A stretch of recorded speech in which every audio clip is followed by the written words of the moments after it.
You're listening to Viking Radio, coming to you from Dream Street Studios at Del Mar College. Hello, I'm your host, Dr. Natalie Chapa. Good morning, Coastal Bend. How's everybody this morning? We just had a great couple of hours with Mr. Larry Elizondo. Thank you, Larry. And we're going to go ahead and get started on Viking Radio this morning. I'm your host, Dr. Natalie Chapa, and we've got some guests with us today. Many of you might recognize this name from out in the community, or if you're a Del Mar College student, we have our GIS professor, Mr. JJ Nelson. Welcome, JJ. Well, howdy. Great to be here, Viking Radio, and you have your own Viking here. I'm part Swedish. Oh, perfect. And joining us today on the mic is Mr. Mike Bratton. Mike B. Good morning. Good morning. So, JJ, we've got so many great things to talk about, but let's start first with why we're here at Del Mar College. Yeah, right on. How long have you been here at the college? Oh, gee whiz. Well, I've been here quite a while.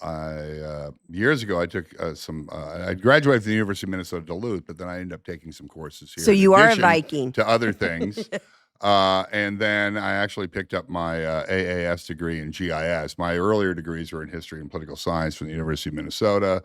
Then I moved down here, went into the music business, and then I then came back to then concentrate on geospatial technology, which is a form of GIS. GIS is one of the components of it, which is Geographic Information Systems. And I jumped right into Del Mar College into its AAS program, which I'm going to talk about here in a bit. Great. And that's a full-on associates in applied science for occupational technology and GIS. It's a degree that you would get or seek to then get a job within 2.5 years. So you're prepared. It's all GIS, all computer science, really. And so I did that, and then I also worked on my master's in geospatial technology at the same time. Okay. And then by doing that, I then became a professor here, and I've been teaching now for 15 years here at Del Mar. 15 years. Okay. Mike, he's got his beat. We've got another one. Mike and I have been here for 14 years. Oh, wonderful. Yeah. So he's got us beat by the year. You said some really fancy words in here. Help our audience understand when you say you teach, again, GIS. Yeah. What does that mean to everybody out there? Excellent question. So first think of an umbrella and think of geospatial technology. So geospatial technology is the big umbrella. Then there'll be the other things under that, right? One of which would be GIS, Geographic Information Systems, or some might call it Geographic Information Science. So that's the software used for mapping, cartography, for digital mapping that you can make static map to, which would be printed. And so that is a management system and an analysis system for all items, all objects and entities in, on, and above the Earth that are then represented as vectors, which are points, lines, and polygons that you might see on any map, or imagery, which are rasters. So you have those two, and then basically the whole idea is that you're able to query all these questions that you might have about a location based on its relationship of one entity and its relationship to another entity based on distance and size and so on. But also you can do the same queries, meaning questions, that you would have the computer solve for you and find out of all that data that may also have to deal with the attributes of said points, lines, and polygons. I got you. In, on, or above the surface of the Earth, and imagery too. Okay. Man, you are definitely a professor. That is a great explanation. And tell me, I've worked with some of your students before. GIS can be applied to any sort of industry, right? Thank you, man. That is my selling point, exactly. Okay. So let me just go into this for 1 second. Sure. Is that so? Our students are made up of a multitude of people from many different parts of life. My classes will have dual credit students, first-time college students, those returning that already have an associate's or an AAS in another class, or they may already have a bachelor's or a master's or a PhD in other fields. Everything, any social science, any physical science, any type of You've got those occupation. people in your class. Right. Wow. Now, here's the That's reason impressive. why, is that geospatial technology, GIS. I'm just going to float Sure. between the two, Yeah. GIS and geospatial technology. Those are the tools that you use. It's a tool, basically. You're learning how to use a tool that you'll master in order to perform and use it in a subject area that you're already in and enjoy. You might be a geologist, you might be an agriculturist, a forester, you might be in business marketing, you might be in military, intelligence, utilities, logistics, transportation. Wow. You might be in, like I said, agriculture. You might be in anthropology, archaeology. Any of those, any social science, really, truly, any social science or physical science would be able to use GIS as a tool to do whatever they do better. So a lot of our students come in having acquired those other skill sets, those other degrees, but are lacking GIS. Others come in totally in the beginning seeking GIS. Okay. And then oddly enough, they find later as they're going out into the field in their internships or in their, their new job or what have you, they then may be working for an engineering firm, or they may be working for an agricultural company, or they may be working for a meteorology. So I had a number of students. Some concentrated when they got their GIS on meteorology and then went to school at a university in meteorology. Okay. Others went further in GIS for their bachelor's or master's or what have you. Others went into oh, gee whiz, so many different things. Some went into the Department of Public Safety for Texas. Some went into, like I said, meteorology. Other ones, agriculture. I had one student, because he did his internships for years then, and then ended up getting employed through AgriLife. Okay. Yeah. And he had GIS background, Gotcha. had a biology Okay. background, and then Luke ended up, well, who is he surrounded by? He was surrounded by entomologists and agronomists. Yes, I think I met him. All day. So what did he do? He ended up getting his PhD in entomology. So this is a It was great. all a path. It just depends on. It's a path. Okay. But some so may go to the county or the city and this get a is great a great job. program. 2-year investment. That's all Yes, it takes. 2-year Right? Well, investment. 2.5, depending on the internships and different things. So, Okay, but this is a certainly great fast path. This is a great program then if you want to transfer to university for your bachelor's degree, master's. This is your starting Well, point. this would, well, in both senses. So you could decide to go right into employment because it's an AAS degree. It's not an AS degree. So so that's a little bit of a Very nuance different. for people out there. Absolutely. So the AAS An AS stands is like for a liberal arts degree. Okay, let's say it's just a regular liberal arts, which I love. Love liberal arts. I'm a liberal arts person. Everybody Mike, wants liberal to arts. have a full-rounded Yes. education of all the classics and the Right. arts and the true Latin explanation of whatever. So that's your liberal arts. AAS. Okay, no, that's your AS. AS, I'm sorry. Okay, AS. so your AS is got all your core classes. Now they have AS for different specific areas, like there's a GIS AS, but it's only 2 GIS classes and the rest are all core. Valuable, yes, but that's for more schooling later. Whereas an AAS, and this is for a lot of students, maybe new college students, or the first one getting a college degree in their family, and they go for the AAS because Associate of Applied Science. Yes, Associates in Applied Science, because it is the degree covers the majority of the degree, let's say the 60 credits. 45 to 48 credits are all GIS courses and computer science courses and drafting courses. And the rest are the math, the English, the speech, and I think there's even an arts, but I always tell them to take digital photography because digital photography is remote sensing. Sure. That's what we Okay. teach it. So they get that AAS, they're able to go right into to be employed. So with your the county, associate's degree. with, not an associate's, an AAS. Okay. An AAS, Associates in Applied Science. Right. Totally different. Totally thing. different. Okay. This is made to go get a job in 2.5 years. Now you may choose to later, or at that time, transfer to get your bachelor's. Sure. Or you may choose to go work for a while. Because you have an AAS, which allows you to get a job in GIS in the county and like we have students that work for the Nueces County, the city of Corpus, Portland. They, just doing it locally. The state of Texas. There also some are at AgriLife. Other ones are at. It's a whole myriad of things. Right. But they could then choose they get that job because it's an AAS. Right. And if they choose to later you go for back, a bachelor's, you get your they bachelor's. very well. Or, like I said, they may be a returning student that already have a Right. bachelor's, master's, or PhD in, let's say, environmental science or geology. And then they use that, they get the AAS technology degree to add to their already existing first degree. So I have a couple of questions on this. This is very interesting. I've seen you in the Ventures building. And so couple of questions. How much money does somebody usually make? But then I also have another question on so let's start with the money thing. Sure. Because people always wonder that. Sure. So let's say you get your AAS and you go straight into the workforce. Sure.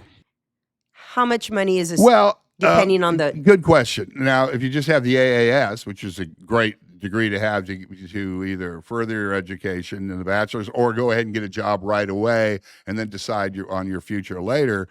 Let's say the county, the state, we also have people over at the Coastal Bend Council of Governments. We have COG, 5 or 6 Council people of Governments, working there yes. right now on the 9/11 Ms. Maria project. Fuso, yeah.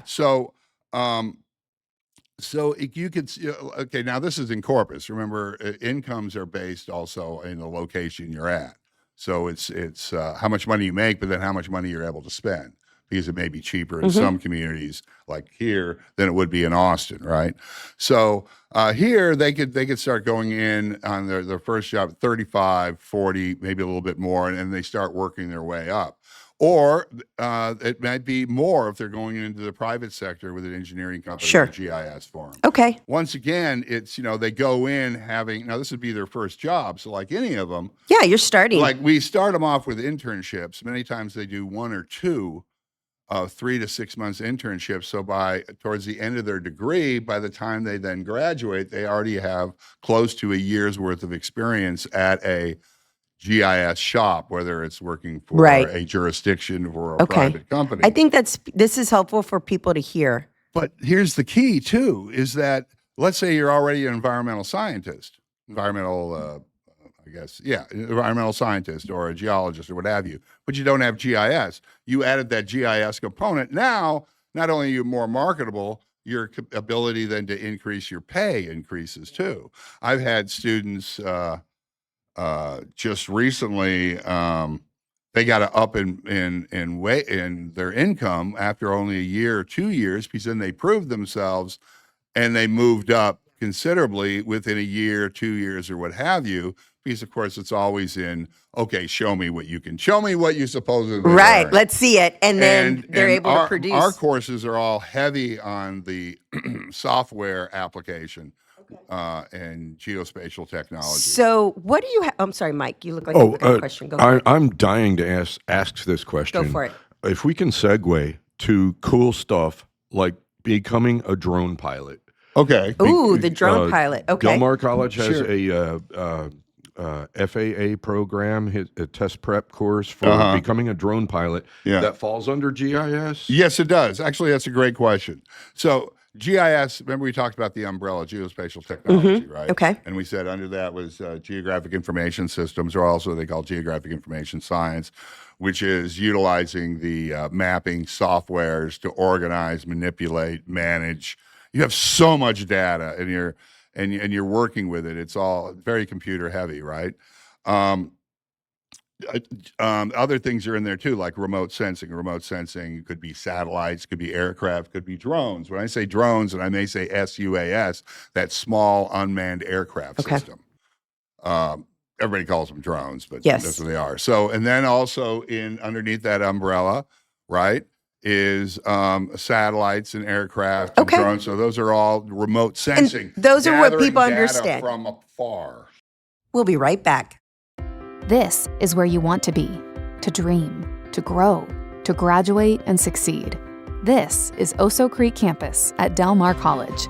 home to core classes and signature programs, with cutting-edge labs and state-of-the-art facilities.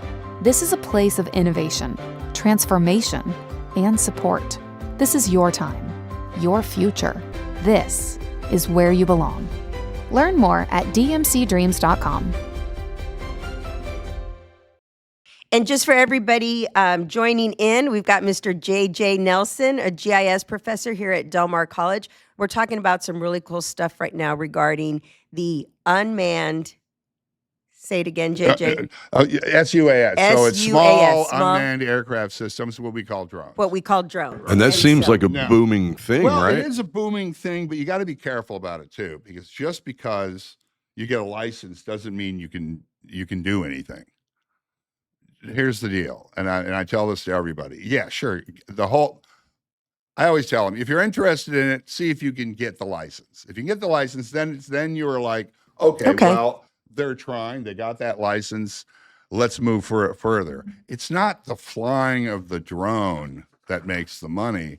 It's the data collection and the analysis of said data. And not all things are just videos and photos of, gee, look at this building, which you want to do even artistically correctly. Sure. But the majority of remote sensing is for agricultural purposes and geology purposes and urban and rural development and land cover and land use. And this so and that many and different everything. ways There's to so use. many, Yes.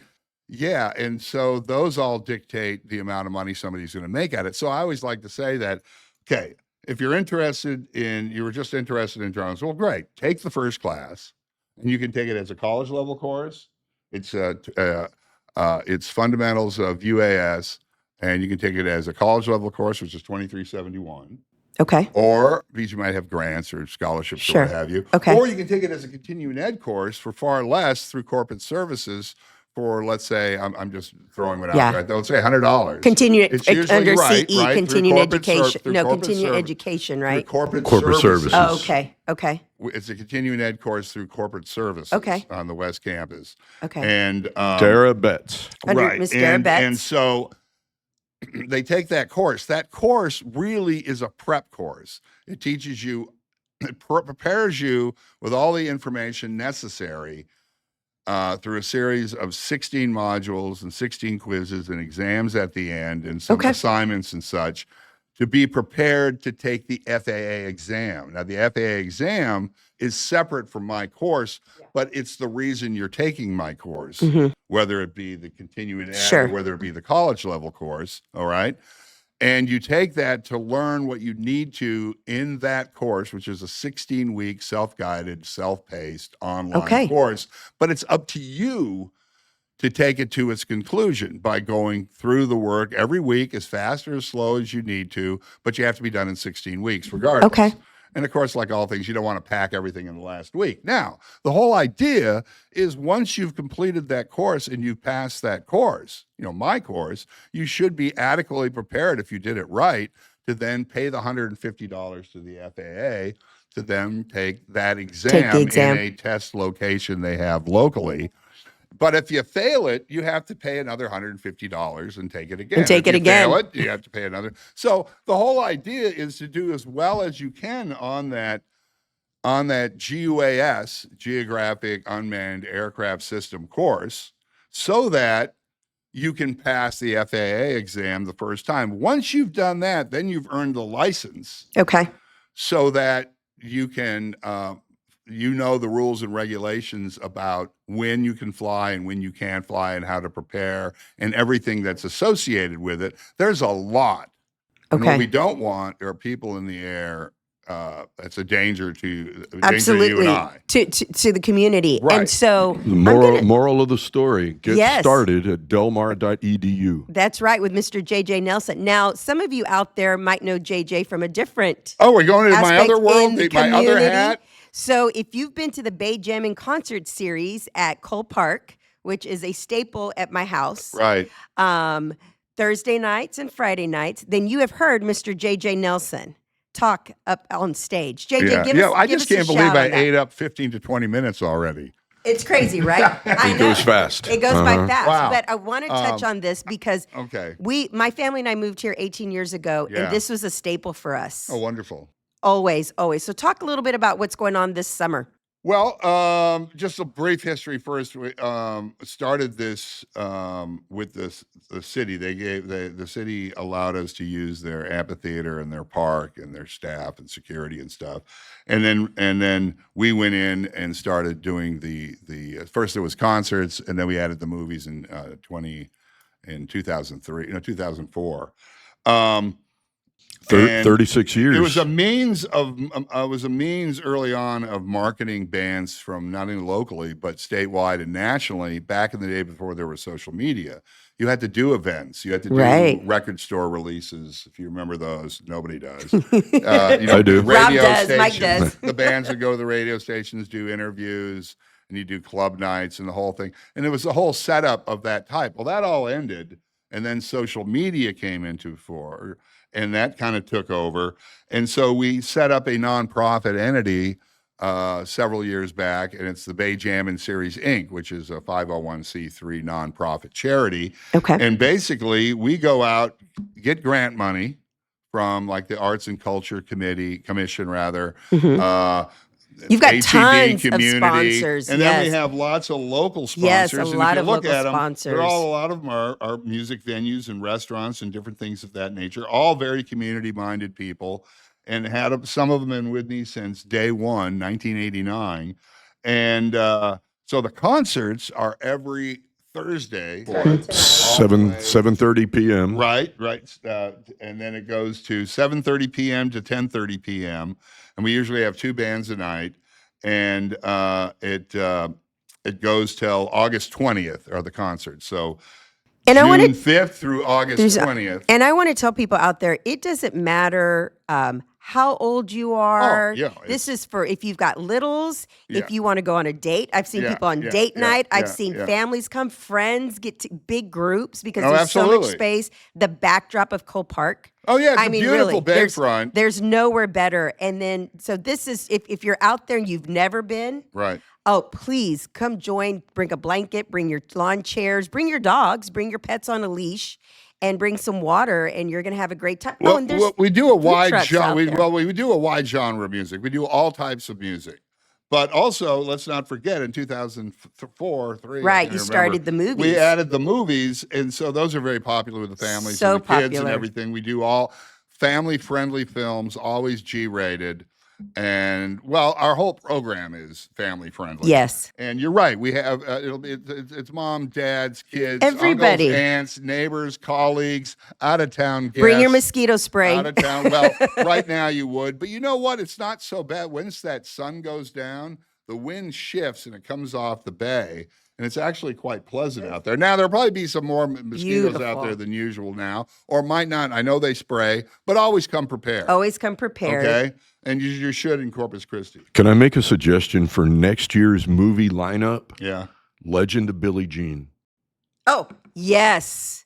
Corpus Christi staple.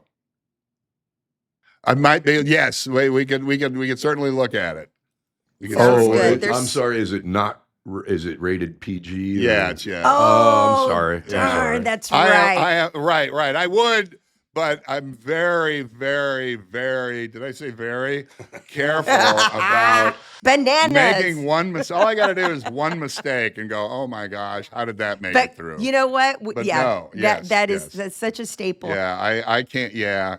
I it's like the nonprofit. You know, everybody that works for the Bay Jammin Series, Inc. It's all volunteers, MCs, everything else, myself, my whole board. But we do hire people. We pay the bands. The bands get paid out of the money raised, and money's also raised through GoFundMe. So if individuals want to give money or a business, Okay.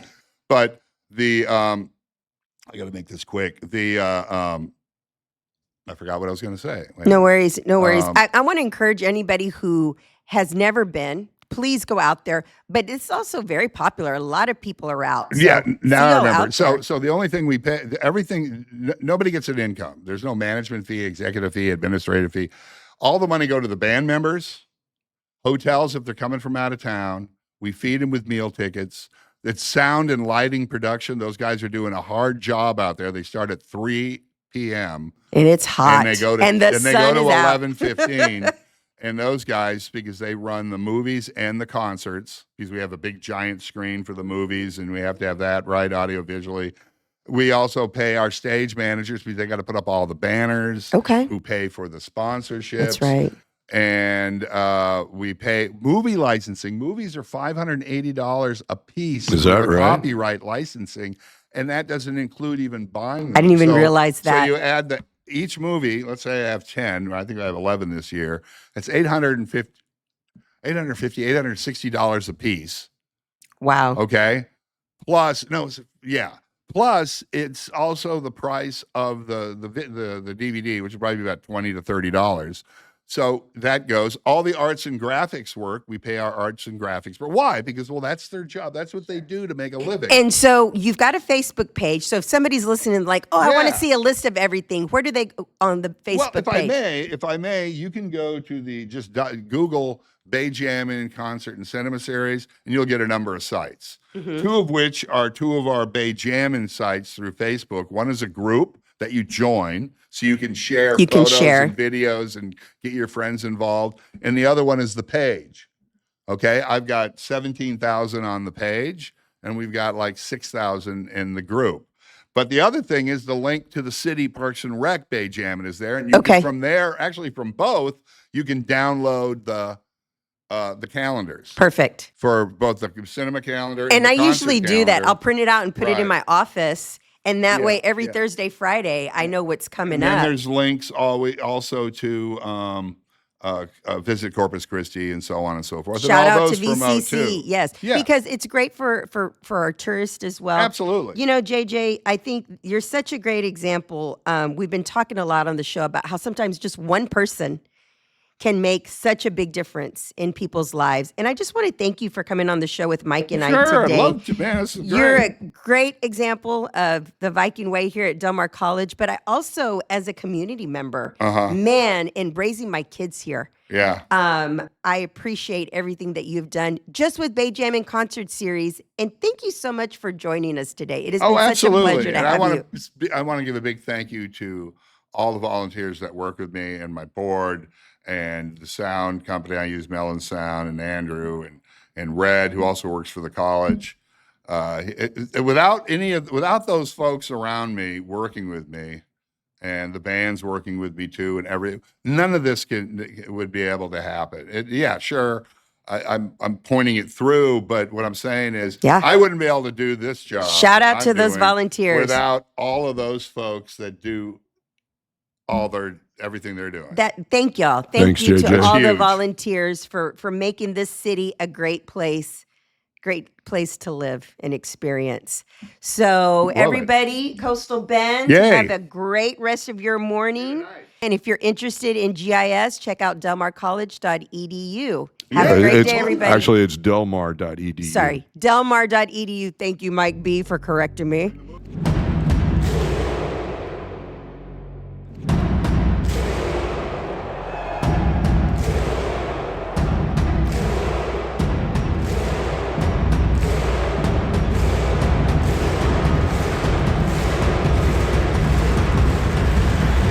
This is Viking Radio.